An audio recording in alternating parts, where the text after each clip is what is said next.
দেখছেন সচিবালয়ের সামনে কিন্তু যে একটি টান টান যে উত্তেজনা ছিল সেই উত্তেজনাকে কেন্দ্র করে এই মুহূর্তে আইন শৃঙ্খলা বাহিনীর পক্ষ থেকে কিন্তু ইতিমধ্যে এই বিশৃঙ্খলা ঠেকাতে সচিবালয়ের সামনে কিন্তু তারা পুরোপুরি প্রস্তুত এবং দেখতে পাচ্ছেন এই মুহূর্তে কিন্তু লাঠিচার্জ এবং যে সাউন্ড গ্রেনেড এবং এছাড়া যেই ওয়াটার গান সেটি কিন্তু নিক্ষেপ করা হচ্ছে এবং এক প্রকার ছক্ত ভঙ্গ করে দেওয়ার জন্য কিন্তু পুরোপুরি প্রস্তুত সেই অবস্থান কিন্তু বিরাজমান এবং দেখতে পাচ্ছেন এখানে কিন্তু তারা এই মুহূর্তে কিন্তু যে পুরো এলাকা কিন্তু একটি যে রণক্ষেত্র অবস্থা সেটি কিন্তু এই মুহূর্তে অবস্থান করছে এবং সবাই দেখছেন যারা আন্দোলনকারীরা রয়েছিলেন তারা কিন্তু ইতিমধ্যে তারা কিন্তু চালিয়ে যাচ্ছে তাদেরকে কিন্তু সরিয়ে দিতে পুলিশ পুরোপুরি তৎপর অবস্থান গ্রহণ করছে এবং সেটি কিন্তু আমরা দেখেছি নসুন্দির যারা টেক্সটাইল ইঞ্জিনিয়ারিং যারা শিক্ষার্থীরা ছিলেন তারা কিন্তু তাদের কিছু দাবি নিয়ে কিন্তু আজকে এই মুহূর্তে সচিবালয়ের সামনে অবস্থান করে এবং সেই সময় বিশৃঙ্খলা ঠেকাতে কিন্তু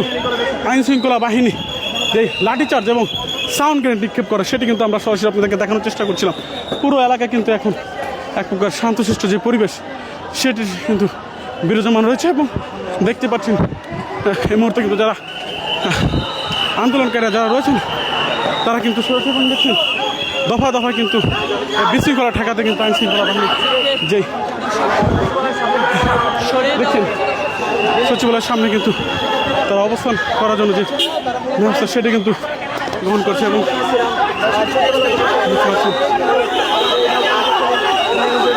আইন শৃঙ্খলা বাহিনীও কিন্তু এগিয়ে যাচ্ছে এবং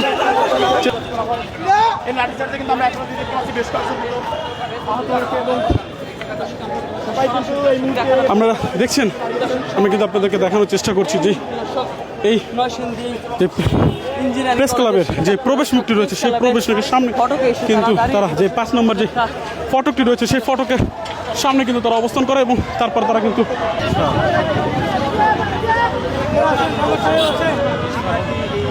এখন আন্দোলনকারী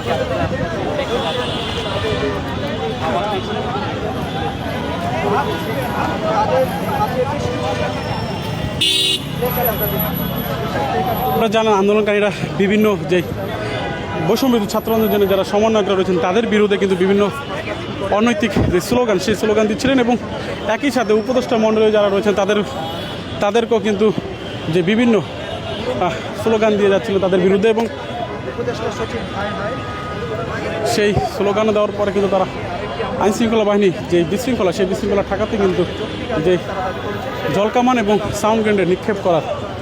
মতন ব্যবস্থা গ্রহণ করেন এবং এরপরে পুরো এলাকা কিন্তু একটি রণক্ষেত্র রূপান্তরিত হয়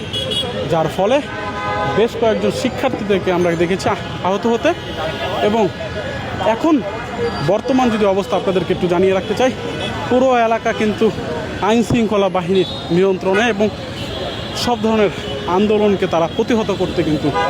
বিশৃঙ্খলা ঠেকাতে তারা প্রস্তুত এটি কিন্তু যিনি রমনার ডিসি রয়েছেন তিনি কিন্তু বলছেন এবং সর্বোত্তক চেষ্টা করবেন সব ধরনের সড়কে বিশৃঙ্খলা ঠেকাতে। যারা আমাদের সাথে এখন যুক্ত ছিলেন সবাইকে জানাই অসংখ্য ধন্যবাদ।